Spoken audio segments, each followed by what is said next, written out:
అది ఒక bus stand. జాగ్రత్తగా వినండి. బస్ స్టాండ్ ఎదురుగుందా టీ హోటల్ ఉంది. టీ హోటల్లో 20-30 మంది టీ తాగుతున్నారు ఒకేసారి. ఉదయం సమయం ప్రశాంతంగా ఉంది. బస్ స్టాండ్లో ఉదయం ఎలా ఉంటుంది?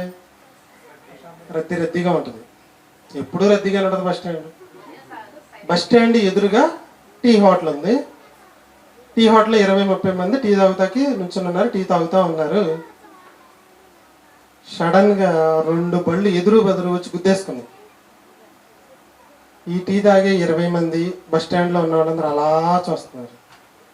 ఒక అబ్బాయికి కాలు ఇరిగిపోయింది, తల పగిలిపోయి రోడ్డు మీద పడిపోతే రక్తం కారిపోతూ ఉంది. ఈ సీన్ అందరూ చూస్తున్నారు. ఆ పడిపోయిన నలుగురిలో ఒకడు గబగబా వచ్చి ఆ టీ హోటల్ పక్కన రూపాయి కాయిన్ బాక్స్ ఉంటుంది. మీకు ఐడియా ఉందా? ఒకప్పుడు రూపాయి వేస్తే మాట్లాడేవాళ్ళు, మళ్ళీ రూపాయి అయిపోయిన తర్వాత ఇంకో రూపాయి వేయాలి. ఆ కాయిన్ బాక్స్ దగ్గరికి వెళ్ళి రూపాయి కాయిన్ వేసి దాన్ని చెవిలో పెట్టుకుని ఆ హోటల్ అబ్బాయి ఉన్నాడు చూసారా, హోటల్ అబ్బాయి వైపు చూస్తూ గట్టిగా అరుస్తూ, ఓయ్ 108 నెంబర్ చెప్ప ఒకసారి అంటున్నాడు. నేను చెప్పింది మీకు అర్థమైందండి? ఏమడుగుతున్నాడు?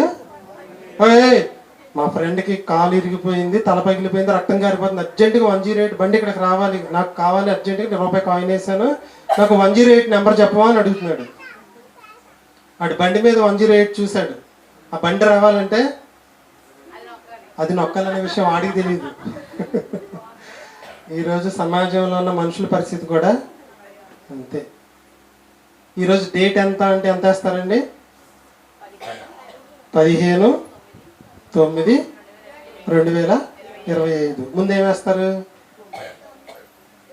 క్రీస్తు శకము అని అర్థం. లేదా క్రీస్తు పుట్టి 2025 సంవత్సరాల 9 నెలల 15 రోజులు అయ్యిందని ఇండైరెక్ట్గా ఒప్పుకుంటున్నారు. పీల్చే గాలి ఎక్కడది? యేసుక్రీస్తు సృష్టించింది. తినే తిండి ఎక్కడది? యేసుక్రీస్తు సృష్టించింది. త్రాగే నీరు ఎక్కడది? యేసుక్రీస్తు సృష్టించింది. కంటికి కనిపించే పంచభూతాలు మొత్తం సృష్టి అంతా కూడా సృష్టించింది ఎవరంటే? యేసుక్రీస్తే. కానీ సమాజానికి అపవాది ఏం చేసిందో తెలుసండి మీకు? సమాజానికి అపవాది ఏం చేసిందంటే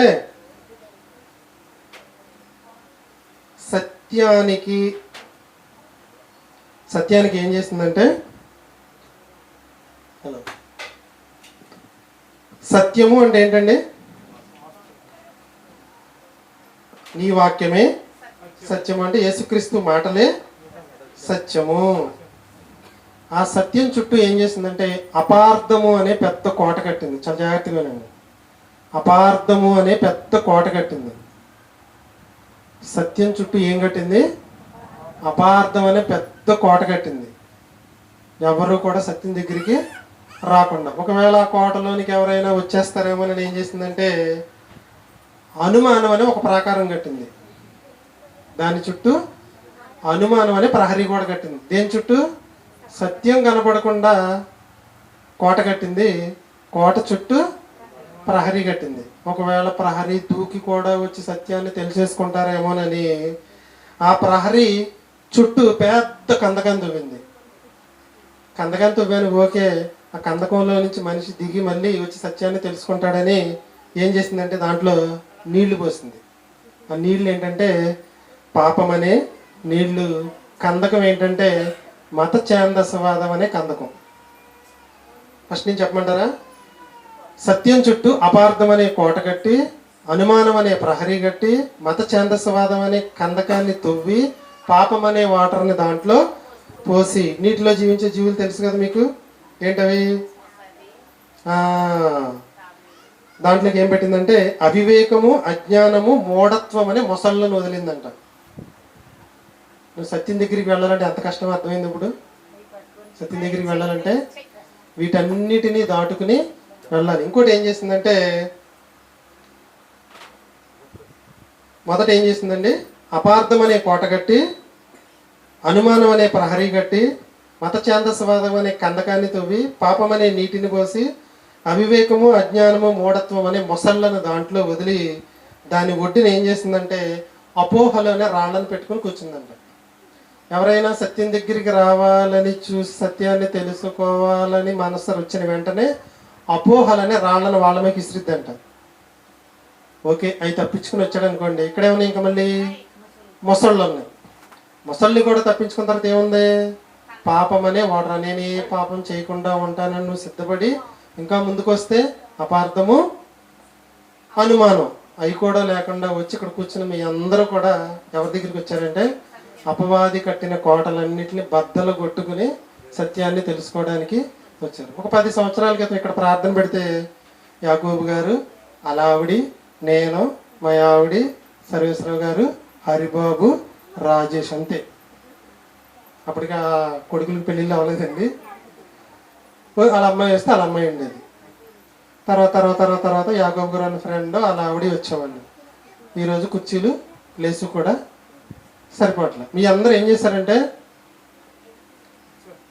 సత్యాన్ని తెలుసుకోవడానికి అపవాది కట్టిన కోటలన్నిటిని బద్దలు కొట్టుకుని వచ్చారో. ఎవరైతే చర్చికి వెళ్తున్నారో, ఎవరైతే క్రీస్తుని అంగీకరించారో వీళ్ళందరూ ఎంత గొప్పవాళ్ళు అంటే అపవాది చేసిన ఉచ్చులు ఊర్లన్నింటిని కూడా ఏం చేశారంటే మీరు బద్దలు కొట్టుకుని సత్యాన్ని తెలుసుకోవడానికి వచ్చారు. ఈ సమాజంలో ఈనాడు కూడా కొన్ని కోటలు అపవాది కట్టింది. 3 కోటల గురించి చెప్పి ముగించేస్తాను సింపుల్గా. మొదటి కోట ఏంటంటే నీరు, మంచి నీరు. తెలుగులో మంచినీరు, ఇంగ్లీష్లో వాటర్, హిందీలో పానీ. ఏ భాషలో పిలిచినా మంచినీరే కదండి. దేవుణ్ణి ఏ పేరుతో పిలిచినా దేవుడే కదండి. అంటే అపవాది ఏం చేసింది? ఒక కోట కట్టింది. ఏంటంటే దేవుణ్ణి ఏ పేరుతో పిలిచినా ఒకటేనండి. పానీ అన్నా మంచినీళ్ళే, వాటర్ అన్నా మంచినీళ్ళే, మంచినీళ్ళు అన్నా మంచినీళ్ళే కదండి. ఏ పేరుతో పిలిస్తే ఏమైంది? దేవుణ్ణే కదా పిలిచింది అంటుంది. ఓకేనండి. దానికి సమాధానం ఏంటంటే అబద్ధం చెప్పి అండి, అబద్ధాన్ని చెప్పి లోకానికి మేలు చేయటం అవుతుందంటారా? నీ మాట అవునంటే అవును, కాదంటే కాదు అన్న దేవుడు యేసుక్రీస్తు. అబద్ధాన్ని చెప్పి అది లోక కళ్యాణం కోసం చెప్పాను అన్న దేవుణ్ణి ఒక పక్కన పెడితే నీ మాట అవునంటే అవును, కాదంటే కాదన్న యేసుక్రీస్తు వారికి ఇద్దరికి పోలుకుందంటారా? ఉంటుందండి? ఉండదు. వ్యభిచారం చేసి ఇది నా నేల అన్న దేవునికి మోహపు చూపే వ్యభిచారంతో సమానం అన్న యేసుక్రీస్తు ప్రభుల వారికి తేడా లేదండి. ఉందా లేదా? హత్య చేసి దుష్ట శిక్షణ అన్న దేవునికి పాపుల కోసం ప్రాణం పెట్టిన యేసుక్రీస్తుకి తేడా ఉందా లేదా? ఉందండి లేదా? ఉందా లేదా? చనిపోయి సమాధిలో కుళ్ళిపోయిన దేవుళ్ళకి చనిపోయి తిరిగి లేచి పరలోక సింహాసనం మీద ఆసీనుడైన యేసుక్రీస్తు ప్రభు వాళ్ళకి తేడా ఉందా లేదా? మరి అన్నీ ఒకటేనా? ఎలా అయిద్దండి? పానీ అన్నా, మంచినీరన్నా, వాటర్ అన్నా ఆ వాటర్కి ఉన్న స్వభావం మారలా. కానీ ఇక్కడ దేవుడి దగ్గరికి వచ్చేప్పటికి యేసుక్రీస్తు స్వభావం మాత్రం స్పెషల్. ఏ పాపము చేయని వాడు. దీని గురించి మనం మాట్లాడుకుంటే గంటలు మాట్లాడుకోవచ్చు, సమయం లేదు కాబట్టి 2 దాంట్లోకి వెళ్ళిపోతాం. రెండోది ఏంటంటే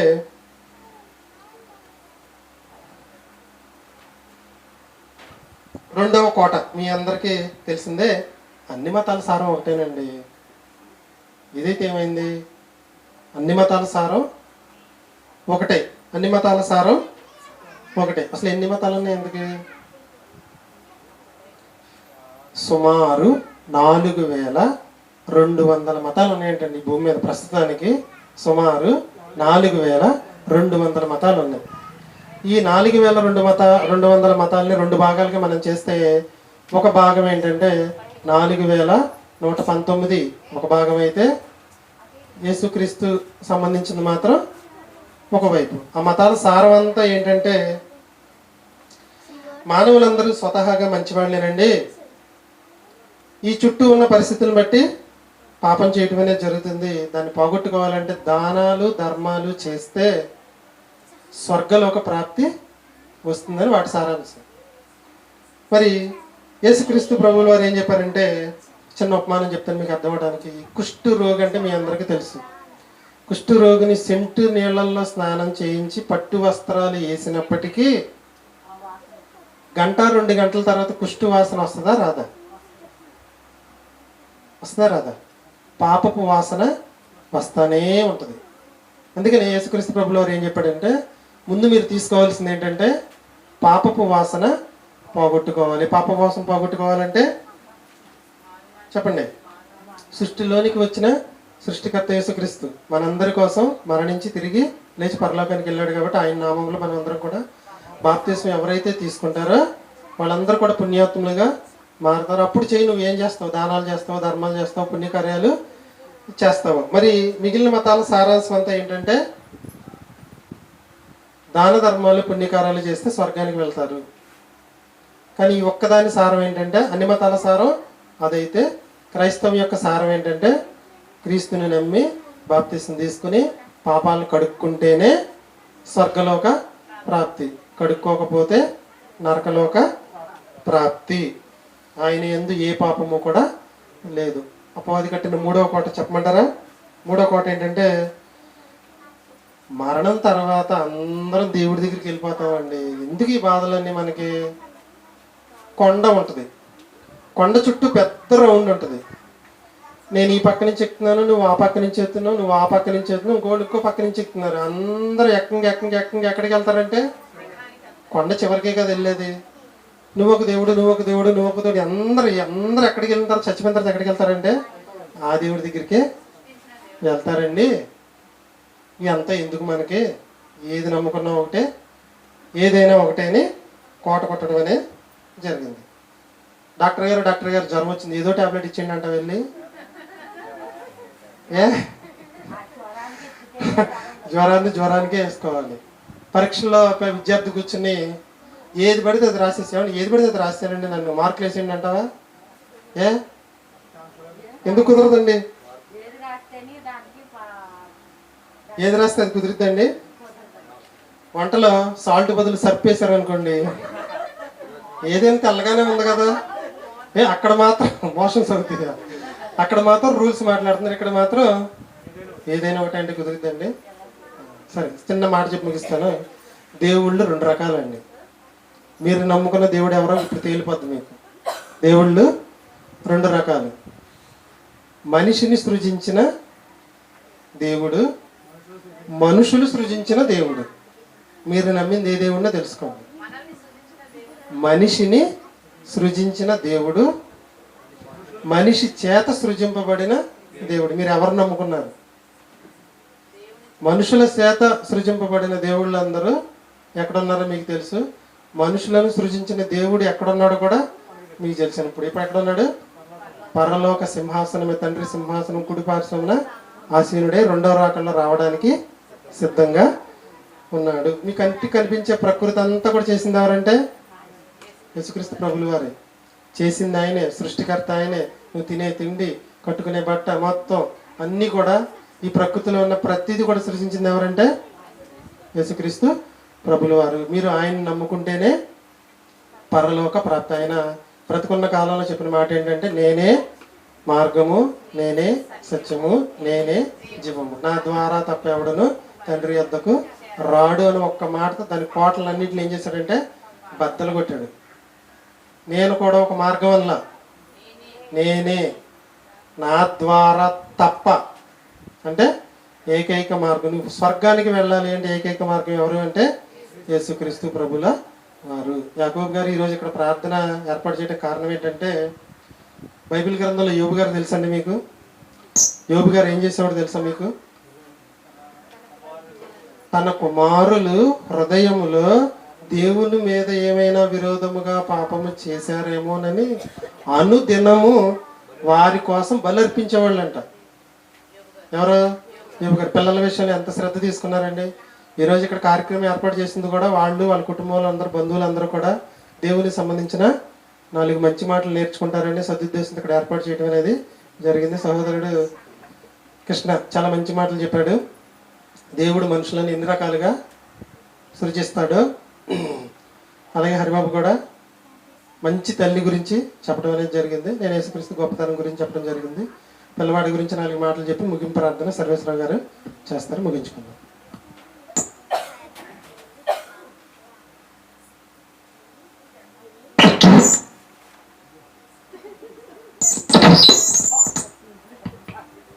సరే, మంచిదండి. ఇప్పటి వరకు చాలా చాలా మంచి పాఠాలు విన్నామండి.